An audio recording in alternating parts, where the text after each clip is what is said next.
হাযা আজমাউ আয়াতুন feel কুরআন ইয়াতামাসসালু লিখাইরিন ওয়া লিশাররিন ইয়াজতানিবু।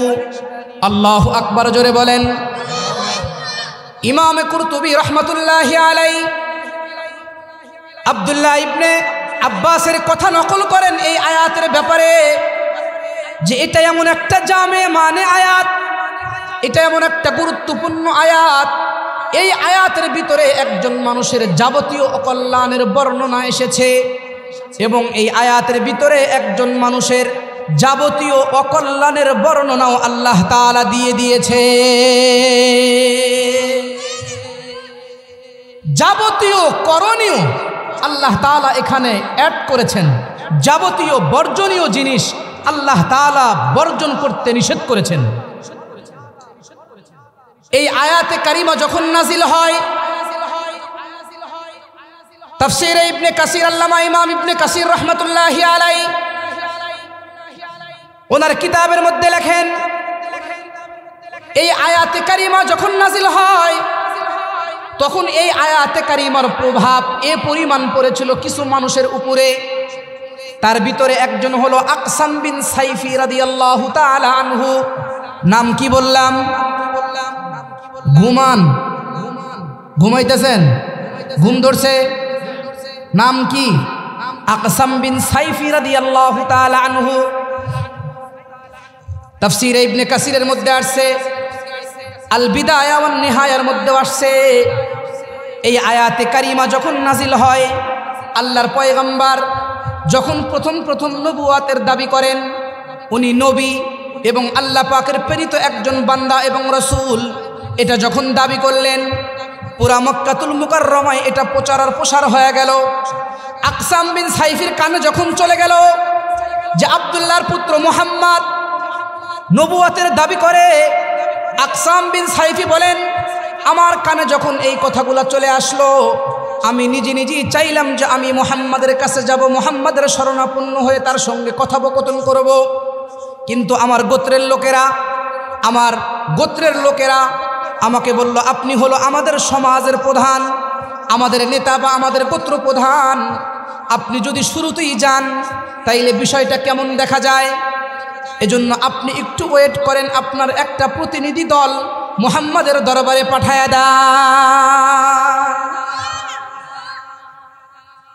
কিছু প্রতিনিধি দল আকসাম বিন সাইফির পক্ষ থেকে নবী আলাইহিস সালামের কাছে চলে গেলেন।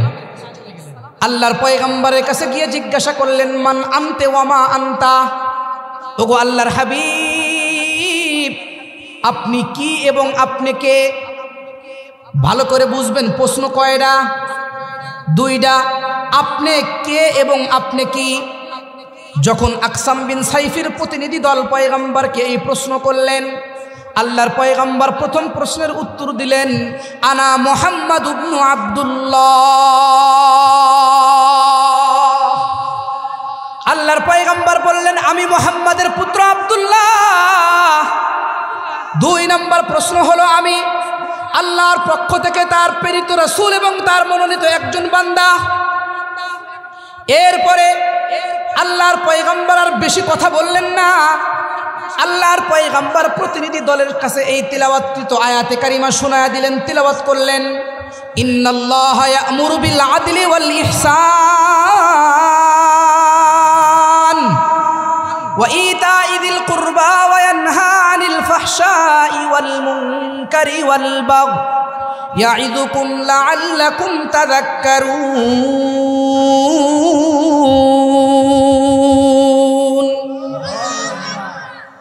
এই আয়াতে কারিমা তিলাওয়াত করলেন আকসাম বিন সাইফির লোকেরা। এই আয়াতে কারিমা তিলাওয়াত করার পরে আল্লাহর পয়গম্বরকে ডাক দিয়া বললেন, আপনি কি পড়লেন? আবার পড়েন। আল্লাহর পয়গম্বর আবার তিলাওয়াত করলেন, এরপরে আবার বললেন, কি পড়লেন? আবার পড়লেন। একাধিকবার পড়তে পড়তে যখন ওই গোত্রের প্রতিনিধি দলেরা আয়াতে কারিমাকে মুখস্থ করে নিয়ে চলে গেলেন, আকসাম বিন সাইফির কাছে গিয়া বললেন, আমরা তার কাছে গেলাম, যাওয়ার পরে দুইটা প্রশ্ন করলাম যে আপনি কে এবং আপনি কি? প্রথম প্রশ্নের উত্তর দিলেন মুহাম্মাদের পুত্র, আব্দুল্লাহর পুত্র মুহাম্মদ। দ্বিতীয় প্রশ্নের উত্তর দিলেন উনি আল্লাহ পাকের বান্দা এবং প্রেরিত একজন রাসূল। প্রেরিত একজন নবী, এর চাইতে আর বেশি কিছু বললেন না। তবে পুরা মক্কাতুল মুকাররমার ভিতরে আমরা তথ্য নিয়ে যাচাই বাছাই করে দেখলাম, উনি যেই বংশের মানুষ, ওই বংশ সর্বোচ্চ বংশ, সর্বোচ্চ মর্যাদার অধিকারী, সর্বোচ্চ সম্মানিত একজন মানে বংশের অধিকারী, কুরাইশ বংশের সন্তান। আল্লাহু আকবার, জোরে বলেন। এরপরে আকসাম বিন সাইফিকে ডাক দিয়া বললেন, আর কিছু কি বলল? তখন ওনারা আকসাম বিন সাইফির এই কথার প্রতি উত্তরে বললেন, উনি সর্বশেষ আমাদেরকে তেলাওয়াতকৃত আয়াতে কারিমা শোনায়া দিলেন। এবার আকসাম বিন সাইফি ডাক দিয়া বলে, পড়ো তো দেখি তেলাওয়াতকৃত আয়াতে কারিমা। তখন ওনারা পড়তে আরম্ভ করলেন, ইন্নাল্লাহা ইয়া'মুরু বিল আদলি ওয়াল ইহসান ওয়া ইতা'i যিল কুরবা ওয়া ইয়ানহা আনিল ফাহশাই ওয়াল মুনকারি ওয়াল বাগই ইয়া'iযুকুম লা'আল্লাকুম তাযাক্কারুন। আকসাম বিন সাইফির সামনে যখন তিলাওয়াতকৃত আয়াতে কারিমা তিলাওয়াত করলেন, গোত্রের লোকেরা গোত্রের লোকদেরকে আকসাম বিন সাইফি বললেন, কি পড়লে? আবার পড়ো। আবার পড়লেন। এরপরে বারবার পড়ার পরে আকসাম বিন সাইফি ডাক দিয়া বললেন, না না, এটা কখনোই সম্ভব না, এটা দুনিয়ার কোনো মানুষের কথা হতে পারে না, এটা নিঃসন্দেহে আল্লাহ পাকের কথা, নিঃসন্দেহে এটা আল্লাহ পাকের বাণী। সুতরাং তোমরা মুহূর্তকাল দেরি করো না, তোমরা আর মুহূর্তকাল দেরি করো না, তোমরা দ্রুত গিয়া মুহাম্মাদের হাতে, মুহাম্মাদের কাছে কালেমা পড়ে মুসলমান হয়ে যাও, যাতে অন্য কোনো সম্প্রদায় বা অন্য কোনো গোত্র মুহাম্মাদের হাতে কালেমা পড়ে, সর্বপ্রথম কালেমা পড়ে তাদের মর্যাদা সামনে না বেড়ে যায়। আকসাম বিন সাইফির পুরা গোত্র এই আয়াতে কারিমার প্রভাবে কালেমা পড়ে মুসলমান হয়ে যায়। আল্লাহু আকবার। ও মুসলমান, শুধু আকসাম বিন সাইফি না, বরং ওলীদ ইবনে মুগীরার মতন একটা শক্ত দিলের সঙ্গ দিলের একজন মানুষ, শক্ত দিলের একজন মানুষ ওলীদ ইবনে মুগীরা। নামটা কি বললাম? আলোচনা বুঝতেছেন? ভালো লাগতেছে? ওলীদ ইবনে মুগীরা শক্ত দিলের একজন মানুষ।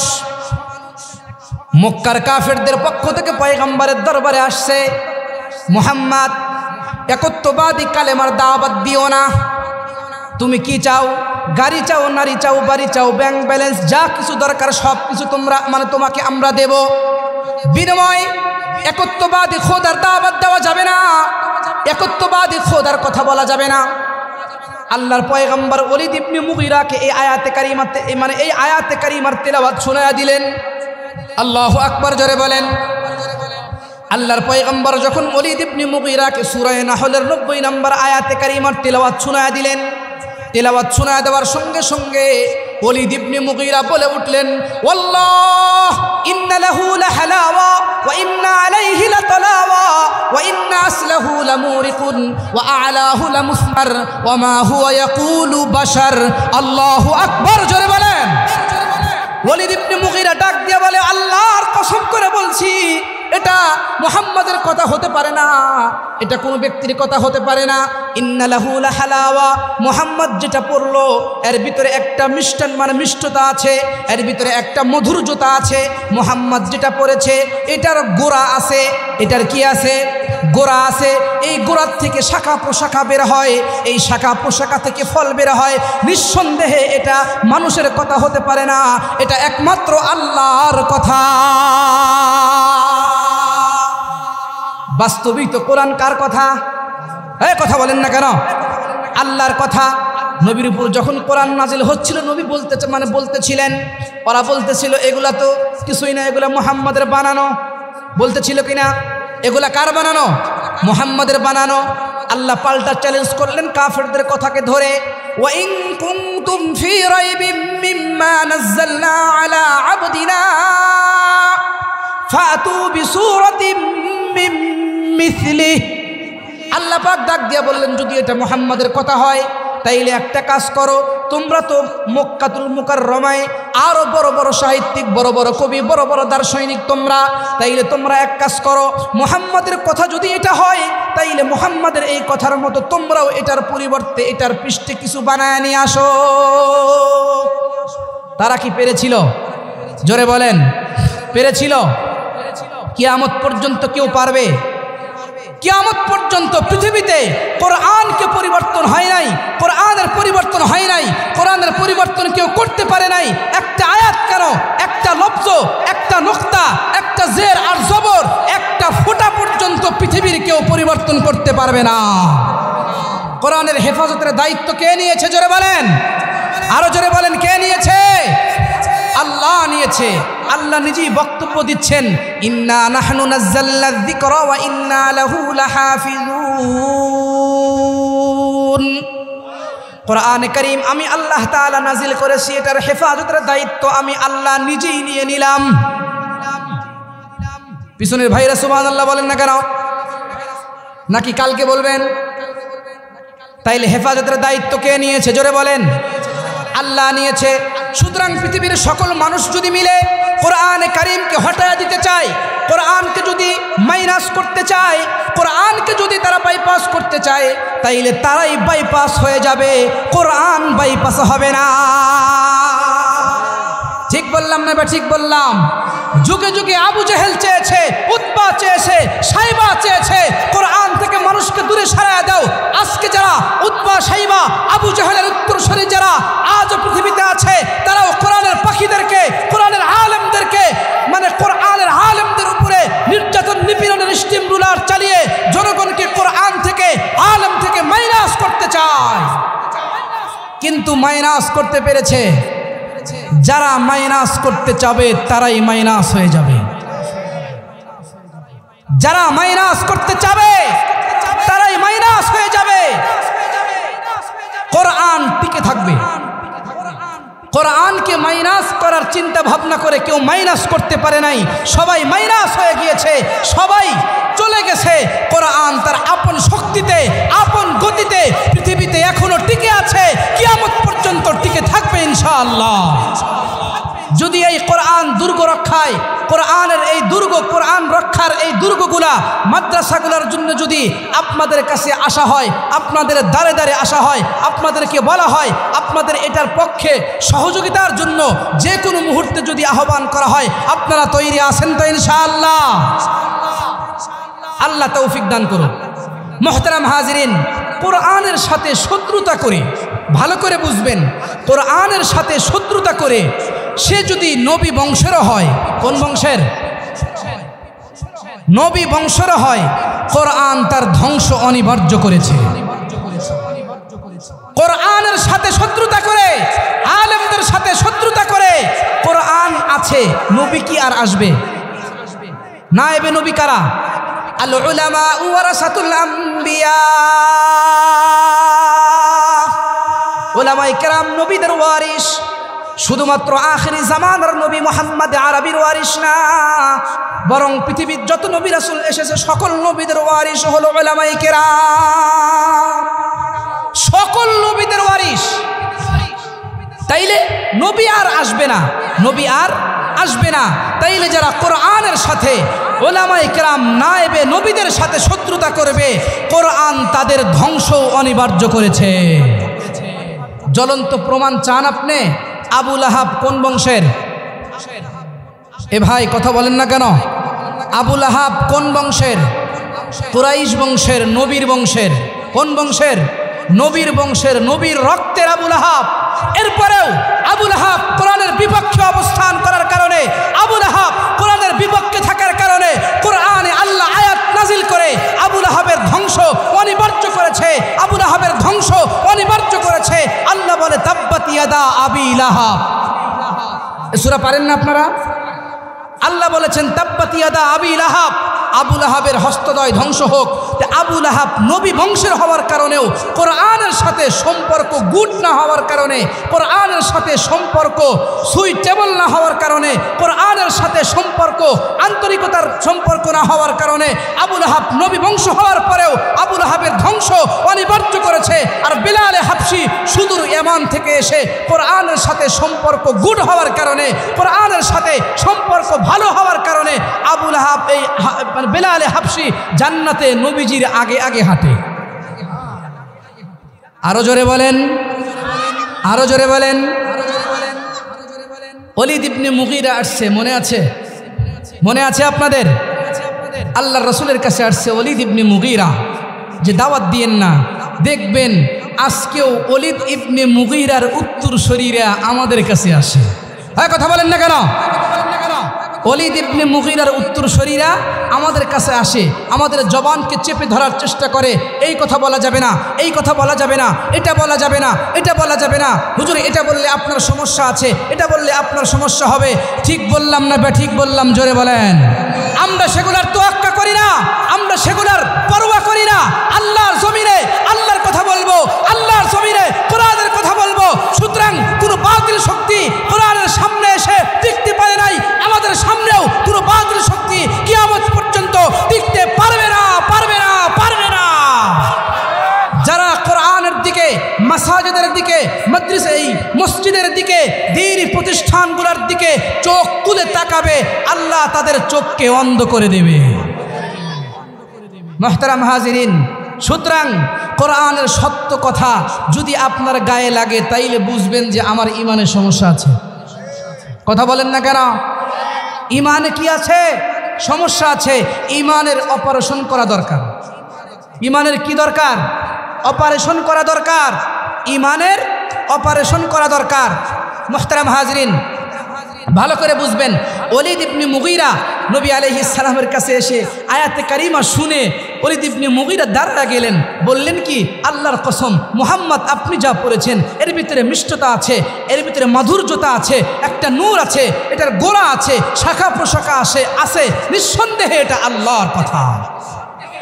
কোরআন তো আল্লাহর কথাই হবে। এই কথা বলেন না কেন? কোরআন কার কথা হবে? আল্লাহর কথা হবে। তাইলে আয়াতের গুরুত্ব কি বুঝাইতে পারছি আপনাদেরকে? গুরুত্ব কম না বেশি? আর একটু জোরে বলেন, আর একটু জোরে বলেন, পিছনের ভাইয়েরা বলেন, গুরুত্ব কম না বেশি? বেশি। এবার আসেন আন্তর্জাতিক 6টা কর্মসূচি কি কি? ঠিক আছে কথা? Point point, part by part বুঝে আসতেছে আপনাদের? কষ্ট হচ্ছে না তো? আল্লাহ তাআলা বলেন, ইন্নাল্লাহা ইয়া'মুরু বিল আদলি ওয়াল ইহসান ওয়া ইতা'i যিল কুরবা ওয়া ইয়ানহা আনিল ফাহশাই ওয়াল মুনকারি ওয়াল বাগই ইয়া'iদুকুম লা'আল্লাকুম তাযাক্কারুন।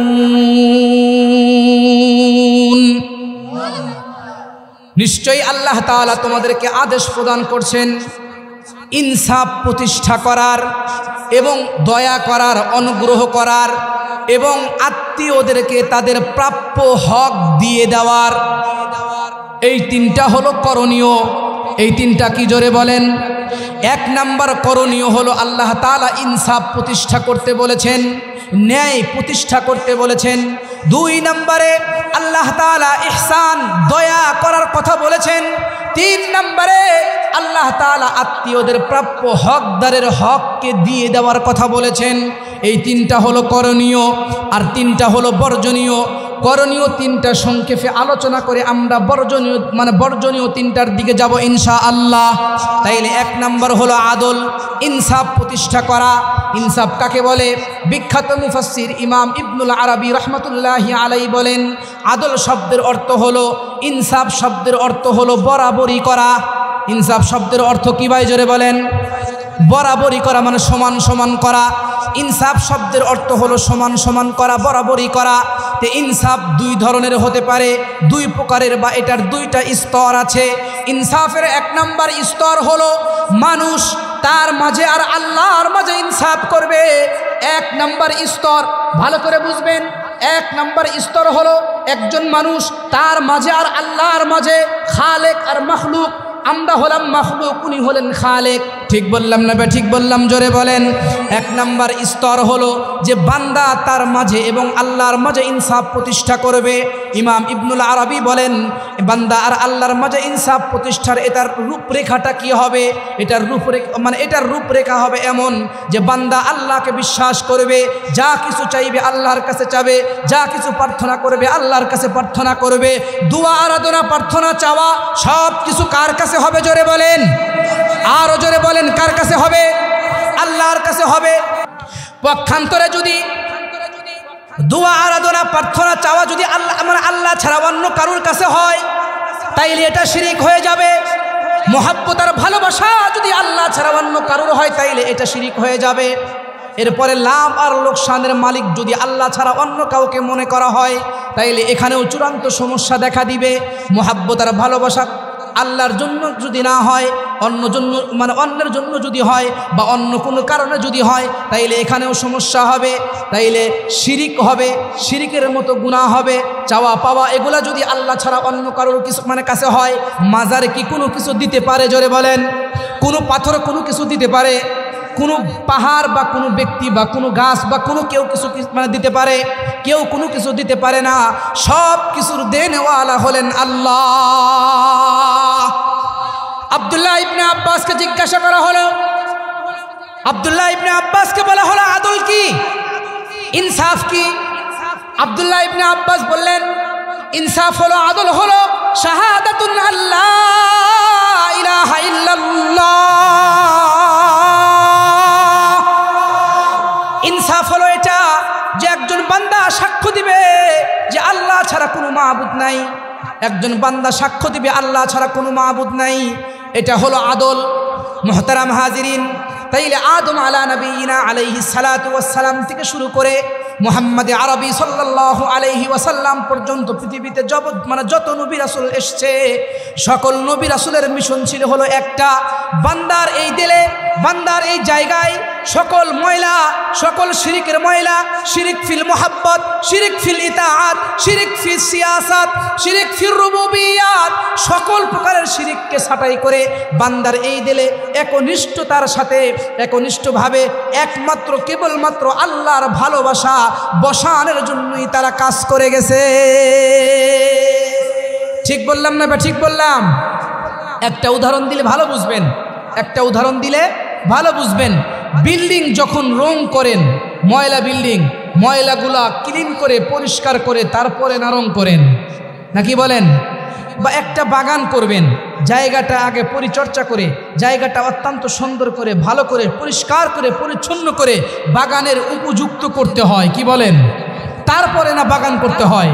তো সকল আম্বিয়া আলাইহিমুস সালাতু ওয়াস সালাম পৃথিবীতে এসছে সকল মানুষের দিলে নিজামে আদল, আদলের ইনসাফের প্রথম স্তর যেটা, যে বান্দা নিজের মাঝে আর আল্লাহর মাঝে আদল করবে, তাইলে এই জায়গায় যদি শিরিকের জাম থাকে, শিরিকের গুনাহ থাকে, তাইলে কি আল্লাহ আর বান্দার মাঝে আদল প্রতিষ্ঠা হবে? জোরে বলেন, হবে? হবে না। সেজন্য তারা নিজামে আদল প্রতিষ্ঠা করতে গেছেন। মানুষের দিল থেকে শিরিক ফিল মুহাব্বত, শিরিক ফিল সিয়াসাত, শিরিক ফিল রুবুবিয়াত, শিরিক ফিল আকীদা, শিরিক ফিল ইতাআত, যাবতীয় শিরিক থেকে মানুষের দিলকে মুক্ত করে কিভাবে মানুষের এই দিলে একমাত্র কেবলমাত্র শুধুমাত্র আল্লাহর ভালোবাসাই বসানো যায়, তারা এই মেহনত করেছেন। যে মাথা যদি নত করতে হয়, মানুষের তৈরি মূর্তির সামনে মাথা নত করা যাবে না। মাথা যদি নত করতে হয়, একাত্মবাদী আল্লাহর সামনে মাথা নত করতে হবে। হাত যদি পাততে হয়, দুনিয়ার কারোর কাছে হাত পাতার প্রয়োজন নাই। হাত যদি পাততে হয়, এক আল্লাহর কাছে হাত পাতবো। মাথা যদি নত করতে হয়, এক আল্লাহর সামনে মাথা নত করব। যদি মরতে হয়, এক আল্লাহর জন্য মরব। যদি বাঁচতে হয়, এক আল্লাহর জন্য বাঁচবো। ভয় যদি করতে হয়, ভয় করব কাকে? জোরে বলেন, এক আল্লাহকে। ঠিক বললাম না? ঠিক বললাম? এটা হলো নিজামে আদল। বাঁচতে হলে এক আল্লাহর জন্য বাঁচবো, মরতে হলে এক আল্লাহর জন্যই মরবো।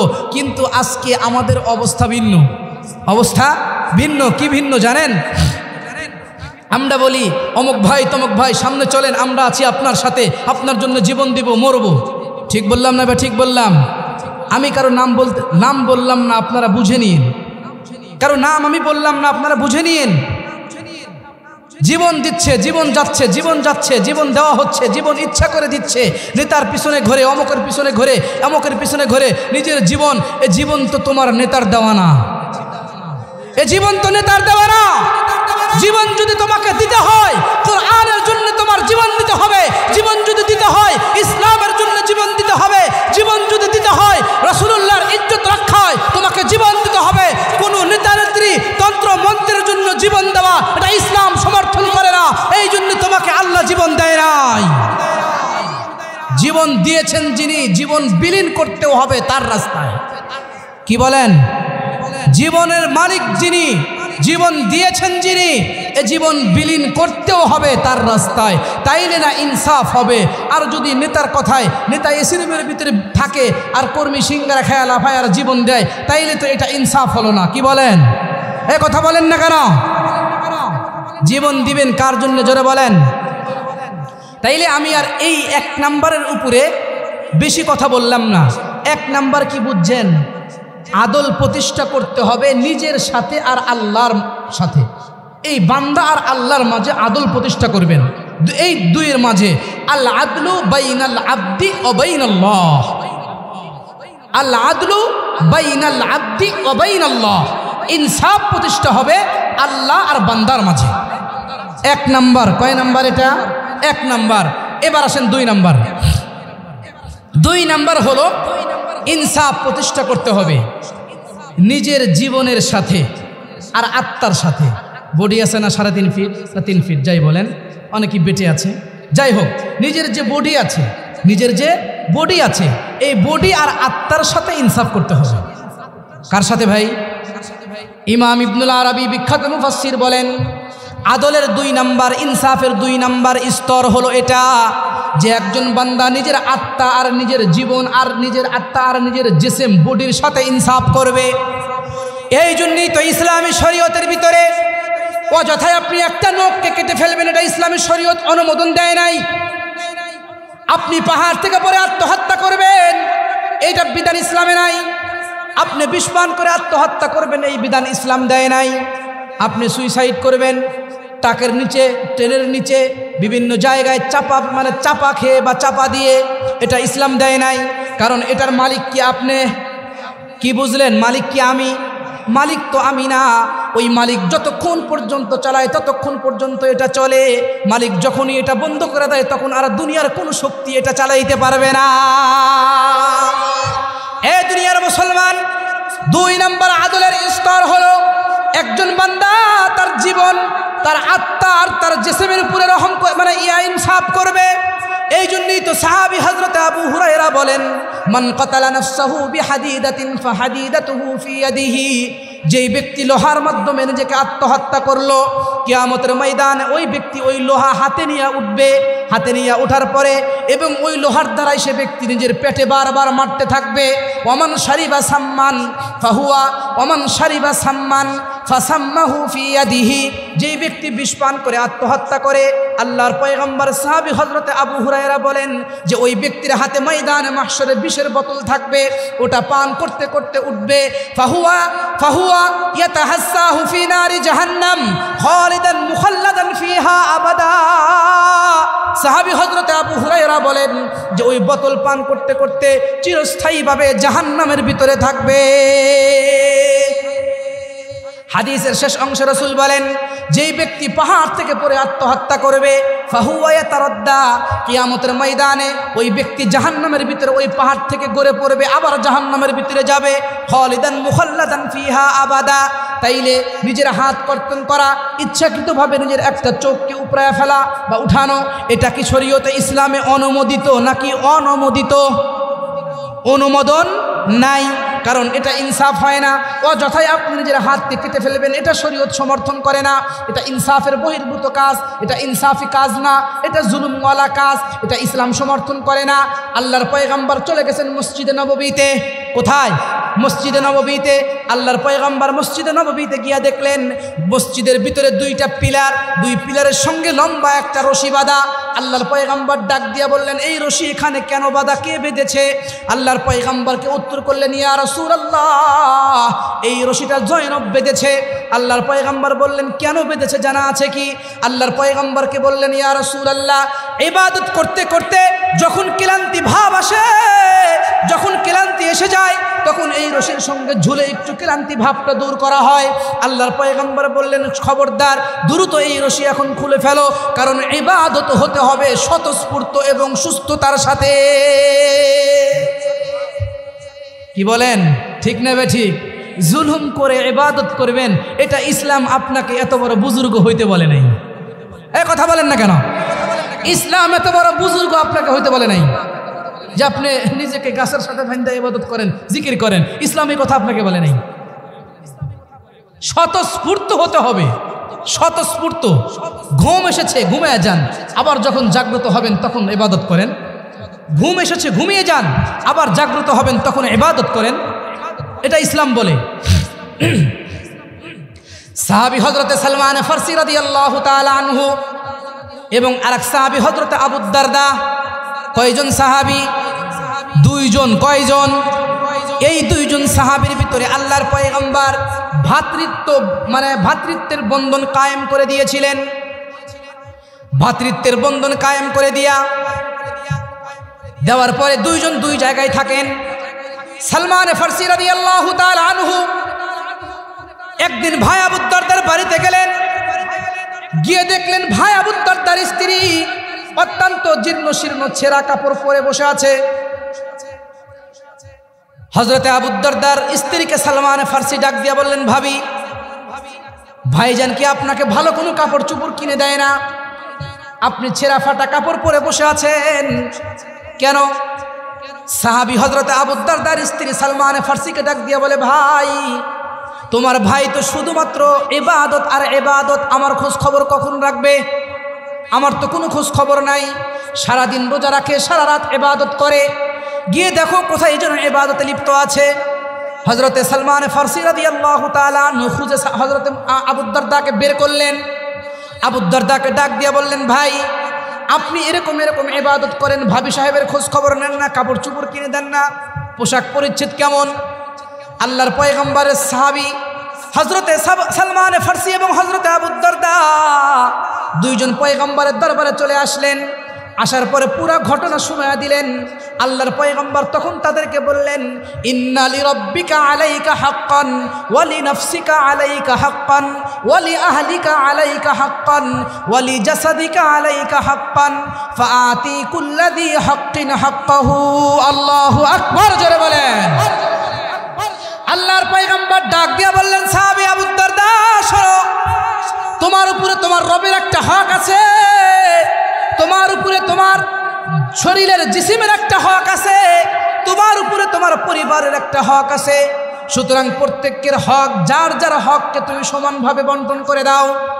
মুহতারাম হাজিরিন, তাইলে শরীয়তের, ইসলামী শরীয়ত আপনাকে এটা বলে নাই যে আপনি গাছের সাথে বেঁধে বা জুলুম হয় এইভাবে আপনি ইবাদত করেন। এটা হলো শরীরের সাথে ইনসাফ। কার সাথে? জোরে বলেন, কার সাথে? নিজের জিসিমের সাথে, শরীরের সাথে ইনসাফ করবেন। আর একটা বলেছি 2 নাম্বার, নিজের আত্মার সাথে ইনসাফ করা। কার সাথে ভাই? আত্মার সাথে ইনসাফ করা। আত্মার সাথে বেইনসাফি কেমন হয়? আত্মার উপরে জুলুম কেমন হয়? শিরকি ফাসিকি আকীদা, ফাসিক ফুজ্জারি আকীদা, ভ্রান্ত আকীদা, ভ্রান্ত কিছু মতবাদ, এগুলাকে বিশ্বাস করে, এইগুলাকে লালন পালন করে, এগুলার উপরে চলাফেরা করে, এই ধরনের আকীদার বিশ্বাসকে লালন করার নামই হলো আত্মার উপরে জুলুম করা, আত্মার সাথে বেইনসাফি করা। দেখেন না কত বাবা, আমার আগের হুজুর তো বলে গেলেন, আব্দুল মান্নান নাটোরি সাহেব, উনি তো বলেই গেলেন, খাজা বাবা, গাঞ্জা বাবা, ট্যাবলেট বাবা, এরপরে ল্যাংটা বাবা, তারপরে কেলাপসা। কেলাপসার অর্থ কি জানেন? হ্যাঁ হ্যাঁ, কেলাপসা, কেলাপ কালবন থেকে আসছে। কেলাপ অর্থ হলো কুকুর। কি ভাই? কেলাপ অর্থ কুকুর, কুকুর। তাইলে যদি মাজারের নাম হয় কেলাপসা, কিসা? কেলাপসা, তাহলে কুকুর শাহ, নির্বোধ গাধা আর গর্দব এদেশের কিছু মানুষ আছে, ওই কেলাপসার মাজারে গিয়েও মান্যত করে। কি ভাই জান, মিথ্যা বললাম? এ ধরনের আছে, আপনি প্রমাণ চাইলে আমি দিতে পারবো, আছে এগুলা। ল্যাংটা বাবা, রাআইতু আইনাইয়া, আল্লাহকে হাজির নাজির জেনে বলছি, আমার 2 চোখে আমি নিজে দেখেছি। ভাইজান সম্ভবত জানবেন, আমাদের বড় ভাই এখানে আছেন, চাঁদপুর মতলব উত্তর ল্যাংটা বাবার মাজার আছে না ভাইজান? হ্যাঁ আছে, হ্যাঁ হ্যাঁ। আমি ছাত্র জামানায়, খেয়াল করেন, বিরক্ত হচ্ছেন আপনারা? ভালো লাগতেছে? চলবে চলবে চলবে চলবে, আচ্ছা। আমি ওই দিকে একবার খতম তারাবি পড়িয়েছি ভাই, হ্যাঁ মনে আছে, জানা আছে। আমি একবার খতম তারাবি পড়িয়েছি ওই জায়গায়। আমি একদিন তারাবির শেষে একটু জাগলো, ইচ্ছা জাগলো দেখে আসি কি হয়। তা আমি নিজে গেছি, আমি নিজে ওই জায়গায় গেছি ছাত্র জামানায়। যাওয়ার পরে ইন্নালিল্লাহ, যাওয়ার পরে যা দেখছি সেটা আর ভাষায় ব্যক্ত করার মতো না, সেটা আর ভাষায় ব্যক্ত করার মতো না। এক ওয়াক্ত নামাজ নাই, কালাম নাই, এত বড় বড় মোষ পুরা উলঙ্গ হয়ে বসে আছে। তারপরে মানে চতুর্দিকে যারা বসে আছে তারাও আছে, উঠতি বয়সের যুবক যুবতীরাও বসে আছে। নির্লজ্জ আর বেহায়া কোথাকার শিরক আর কুফরের আড্ডাখানা তৈরি করে এদেশের মুসলমানদের ইজ্জত, এই দেশের মুসলমানদের ঈমানকে হরণের চূড়ান্ত ষড়যন্ত্র করা হচ্ছে। ওইগুলায় গেলে ঈমানের ভিতরে আত্মার যেই জুলুম, আত্মার উপরে যেই জুলুম, সেই জুলুম হচ্ছে, আত্মার উপরে যেই জুলুম, সেই জুলুম হচ্ছে। সুতরাং এটা ইনসাফের দাবি। আত্মা কি ভাই, আত্মা এটা যদি নষ্ট হয়ে যায়, এটা যদি কি হয়ে যায়, নষ্ট হয়ে যায়, আর কোনো কিছু ভালো থাকে না। আলা ইন্না ফিল জাসাদি লামুদগাহ, একটা টুকরা আছে, এটা যদি ভালো হয় তাইলে সব কিছু ভালো হবে, এটা যদি খারাপ হয় তাইলে সব কিছু খারাপ হবে। সবচাইতে বড় দুঃখ আর পরিতাপের বিষয় হলো এটা যে আমাদের এই দেশের কিছু মা আর বোনেরা যারা আছে নির্বোধ, তারা বোঝে না, জ্ঞান কম, শিক্ষা কম, সব কিছু কম। বিভিন্ন মানে জায়গায় দেখা যায় এইগুলা মাজারে আর দরবারে আমাদের মা আর বোনেদেরও অংশগ্রহণ দেখা যায়। ঠিক বললাম না? ঠিক বললাম? জোরে বলেন। এটা বাস্তব একটা কথা, এটা বাস্তব একটা কথা।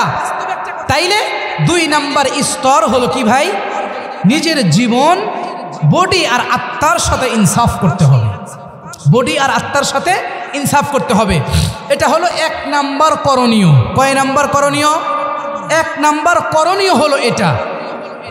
2 নাম্বার করণীয়, আল্লাহ তাআলা বলতেছেন ইন্নাল্লাহা ইয়া'মুরু বিল আদলি ওয়াল ইহসান।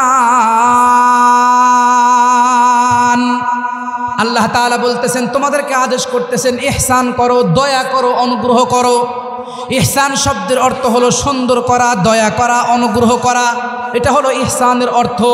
আর ইহসানের শাব্দিক অর্থ এটা, আর ইহসানের পারিভাষিক অর্থ হলো হুয়াল আদাউল আহকামিল হুয়াল আদাউ আল আহকামুশ শারঈয়্যা বিল ইখলাস, একমাত্র কেবলমাত্র আল্লাহর সঙ্গে আল্লাহ পাকের ইবাদত বন্দেগীগুলা একদম খুলুসিয়াতের সাথে শরীয়তের বিধিবিধানগুলা মানা, একদম ইখলাসের নিয়তে আল্লাহর জন্য শরীয়তের বিধিবিধানগুলা মানা।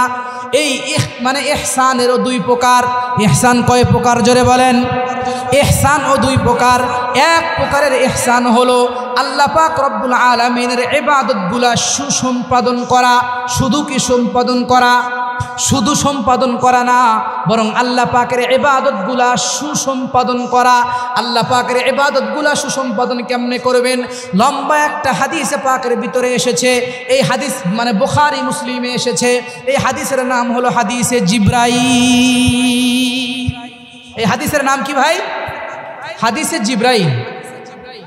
আল্লাহর পয়গম্বরের সাহাবী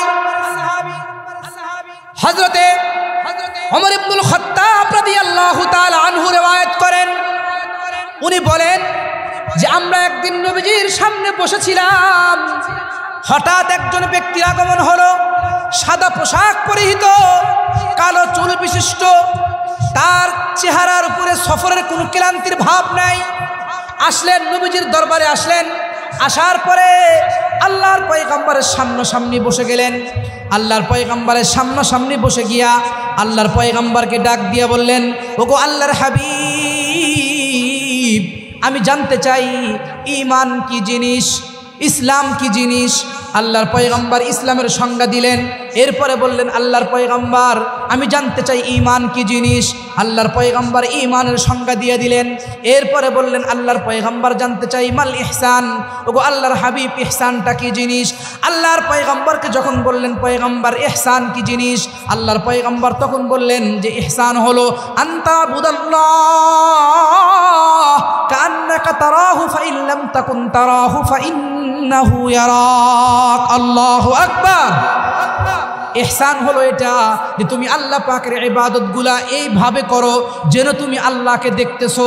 যদি তুমি আল্লাহকে দেখতে না পাও তাইলে তুমি এটা মনে মনে ভাবো যে অন্তত পক্ষে আমাকে আল্লাহ তাআলা দেখতেছে। ঠিক বললাম না? ঠিক বললাম? আমরা যখন নামাজের মুসল্লায় দাঁড়াই, কোথায়? নামাজের মুসল্লায় যখন আমরা দাঁড়াই, দাঁড়ানোর পরে যখন একজন মানুষ তাকবীরে তাহরিমা বলে আল্লাহু আকবার পড়ে, এরপরে আউযুবিল্লাহ বিসমিল্লাহ সানা সব কিছু শেষ করে যখন একজন মানুষ বলে আলহামদুলিল্লাহি রাব্বিল আলামিন, সমস্ত প্রশংসা কার? জোরে বলেন আল্লাহর। একজন বান্দা যখন নামাজের মুসল্লায় দাঁড়ায়া সূরাতুল ফাতিহা তিলাওয়াত করে, যখন বলে আলহামদুলিল্লাহি রাব্বিল আলামিন, আল্লাহ পাক রব্বুল আলামিন হাবিবকে দিয়ে জানা দেয়, হাবিব আমার বান্দা যখন সূরাতুল ফাতিহা তিলাওয়াত করে, আমার বান্দা যখন বলে আলহামদুলিল্লাহি রাব্বিল আলামিন, আল্লাহ এটার উত্তর দেয়। এরপরে বান্দা যখন বলে আর রহমানির রহিম, আল্লাহ এটারও উত্তর দেয়। এরপরে বান্দা যখন বলে মালিকি ইয়াউমিদ্দিন, বান্দা যখন বলে বিচার দিবসের মালিক একমাত্র আল্লাহ, আল্লাহ তাআলা বলেন, আল্লাহর হাবিব বলেন যে আল্লাহ এটারও উত্তর প্রদান করে। এরপরে বান্দা যখন বলে ইয়াকা না'বুদু, আল্লাহ তোমারই ইবাদত করি, তোমার কাছেই সহযোগিতা চাই, তোমারই সাহায্য চাই। বান্দা যখন বলে ইয়াকা না'বুদু ওয়া ইয়াকা নাস্তাঈন, আল্লাহ তাআলার হাবিব বলেন যে আল্লাহ তাআলা তখন বলেন হাযা বাইনি ওয়া বাইনা আবদি ওয়া লি আবদি মা সাআল। বান্দা 3 আয়াত করে আমার গুণগান গাইলা, এরপরে তুমি বললা তোমার কাছেই চাই, তোমারই সহযোগিতা, তোমারই ইবাদত করি। আল্লাহ পাক বলে বান্দা এই আয়াতের অর্ধেক তোমার আর এই আয়াতের অর্ধেক আমার। যখন 3 আয়াত 3.5 আয়াতে আল্লাহর বরত্ব আর মহত্বের স্লোগান দিয়া বান্দা যখন বলে ইয়াকা না'বুদু ওয়া ইয়াকা নাস্তাঈন, আল্লাহ বলে হাযা বাইনি ওয়া বাইনা আবদি ওয়া লি আবদি মা সাআল। বান্দা এই আয়াতের অর্ধেক তোমার আর আমার, এখন তুমি আমার কাছে যা চাইবা আমি আল্লাহ তোমাকে তাই দিয়ে দিব, আমি তুমি যা চাইবা আমি তাই তোমাকে দিয়ে দিব। কিন্তু আমাদের নামাজের অবস্থা বড় করুন, আমাদের নামাজের অবস্থা বড় করুন। নামাজের ভিতরে 5 অঙ্গের কাজ। কয়টা কাজ? 5টা অঙ্গ নামাজের ভিতরে ব্যবহার হয়। কয়টা অঙ্গ ভাই? 5টা অঙ্গ নামাজের ভিতরে ব্যবহার হয়। চোখ, কি বলেন? চোখ, হাত, পা, জবান, কান। কয়টা হইল? 5টা। এই 5টা অঙ্গ নামাজের ভিতরে ব্যবহার হয়। হাতের কাজ 5টা। হাতের কাজ কয়টা? এ কথাগুলো বললে কি খুশি হবেন না বেজার হবেন? খুশি তো? নামাজ তো পড়ি কিন্তু আমাদের নামাজের অবস্থা খুবই বেহাল।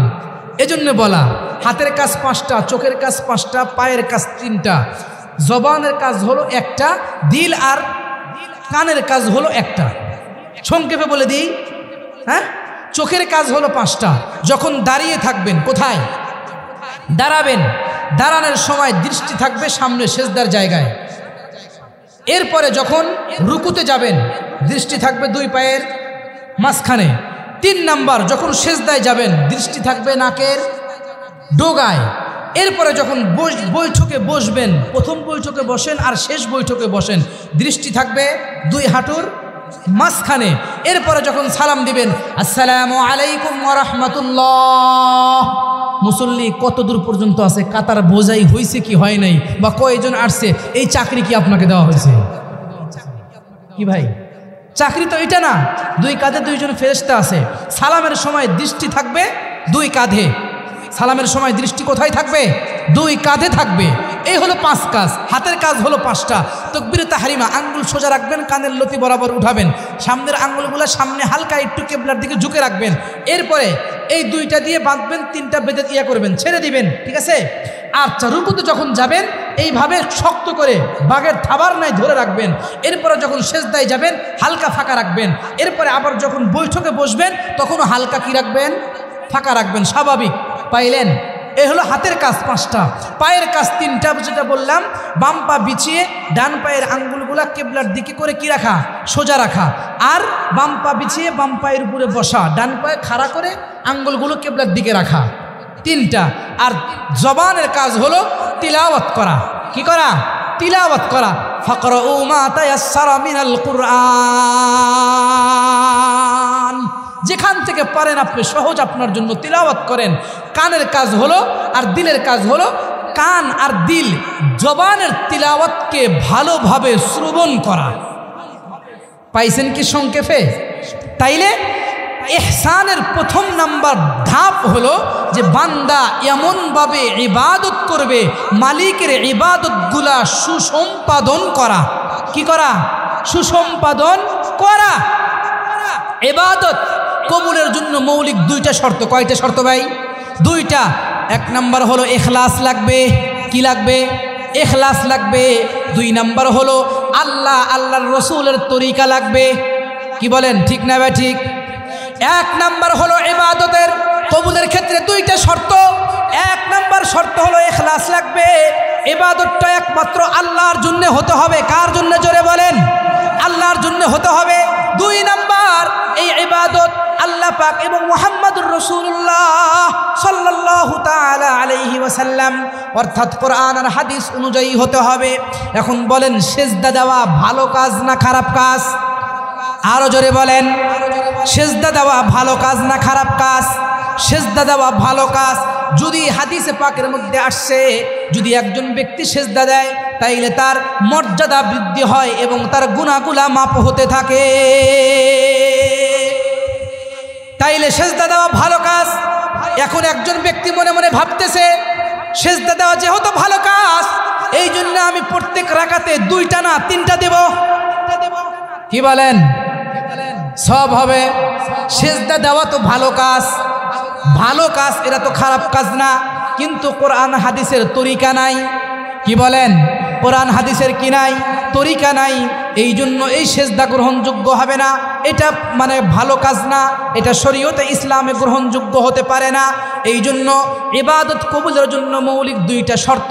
1 নাম্বার শর্ত হলো ইখলাস, 2 নাম্বার শর্ত হলো কোরআন আর হাদিস অনুযায়ী হতে হবে। আর ইবাদতের ভিতরেই হলো প্রশান্তি, ইবাদতের ভিতরেই হলো শান্তি। আল্লাহ তাআলা বলেন, আলা বিযিকরিল্লাহ তাতমাইন্নুল কুলুব। এই তাতমাইন্নুল কুলুব বলে, আলা বিযিকরিল্লাহি তাতমাইন্নুল কুলুব, আলা বিযিকরিল্লাহ আই বিতাআতিল্লাহ। আলা বিযিকরিল্লাহ, আল্লাহর স্মরণ অর্থাৎ হলো আল্লাহ পাকের ইবাদত। কার ইবাদত? জোরে বলেন। আল্লাহ পাকের ইবাদত। তাইলে 1 নাম্বার আল্লাহ পাকের ইবাদতগুলা সুসম্পাদন করা। কি সম্পাদন করা? শুধু সম্পাদন করা না, সুসম্পাদন করা।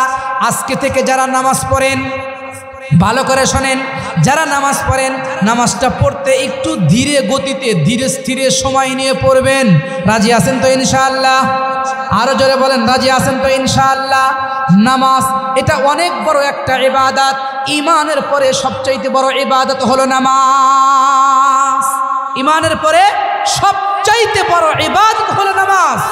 বুনিয়াল ইসলামু আলা 5 শাহাদাতিন আল্লা ইলাহা ইল্লাল্লাহ ওয়া আন্না মুহাম্মাদার রাসূলুল্লাহ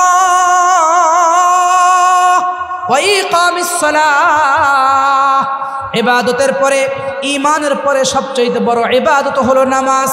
সবচাইতে বড় ইবাদত কি ভাই? জোরে বলেন।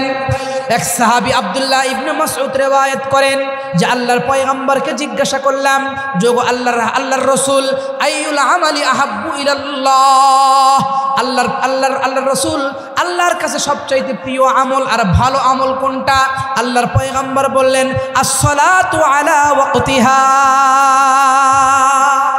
সময় মতে নামাজ পড়া। সময় মতে কি পড়া ভাই? নামাজ পড়া সময় মতে। আমাদের এ সমাজের মানুষ, ম্যাক্সিমাম মানুষ নামাজ পড়ে না। কি বলেন? দুঃখ কোথায় রাখবে? নামাজের ওয়াজ করতে হবে, এটা তো লজ্জা। কথা বলেন না কেন? একজন মুসলমানকে নামাজের বয়ান করতে হবে, এটা তো লজ্জার। মুসলমানকে নামাজের কথা বলতে হবে কেন? সে তো নামাজ পড়বে, নামাজের কথা কেন বলতে হবে তাকে? মুসলমান তো নামাজ ছাড়া মুসলমান হতে পারে না। মুসলমান নামাজ ছাড়া তো সে মুসলমান হতে পারে না। 2000 নামাজ নাই, কালাম নাই, সারা বছর কোনো নামাজ নাই, কালাম নাই, কোনো কিছু নাই, সারা বছরে সারা বছরে নামাজ নাই, কালাম নাই, কোনো কিছু নাই। আপনার মনে করেন সব ধরনের কাজ চলে, শুধু নামাজই নাই। কি বলেন? শুধু নামাজই নাই, শুধু নামাজ নাই। দুনিয়ার থেকে কি চলে যাবেন না? থাকবেন কে কে? হাত তোলেন। থাকার জায়গা এটা? থাকার জায়গা না, আমাদেরকে চলে যেতে হবে। এটা কেন আমরা বুঝি না? সর্বপ্রথম হিসাব হবে ময়দানে মাহশরে নামাজের। কিসের ভাই? নামাজের। আউয়ালু মা ইউহাসাবু বিহিল আবদু ইয়াউমাল কিয়ামাতিস সালাহ। সর্বপ্রথম হিসাব হবে হলো নামাজের। যারা নামাজ নামাজ ঠিক, তার সব কিছু ঠিক। আর যারা নামাজ ঠিক নাই, তার কোনো কিছুই ঠিক নাই। যার নামাজ ঠিক, তার সব ঠিক। যার নামাজ ঠিক নাই, তার কোনো কিছুই ঠিক নাই। তাইলে নামাজ পড়বেন তো ইনশাআল্লাহ। আমাদেরকে চলে যেতে হবে। মরণ কখন আসবে আমাদের কি জানা আছে? জানা নাই। কিতাবের মধ্যে লেখে ইমাম মালিক রহমতুল্লাহি আলাইহি স্বপ্ন দেখলেন। কি দেখলেন? স্বপ্নে দেখলেন যে আল্লাহর পয়গম্বর একটা অনুষ্ঠানের মধ্যমণি হয়ে বসে আছেন। আল্লাহর পয়গম্বরকে ইমাম মালিক রহমতুল্লাহি আলাইহি ডাক দিয়া বললেন, ইয়া রাসূলুল্লাহ, আমি মদিনার মাটিকে বেশি মহব্বত করি, ভালোবাসি, এই জন্য মদিনার থেকে বাহিরে কোথাও যাই না। আমার চাওয়া হলো এটা যে এই মদিনার মাটিতেই আমার সমাধি হোক, আমার দাফন হোক। এজন্য আমি মদিনার বাহিরে যাই না।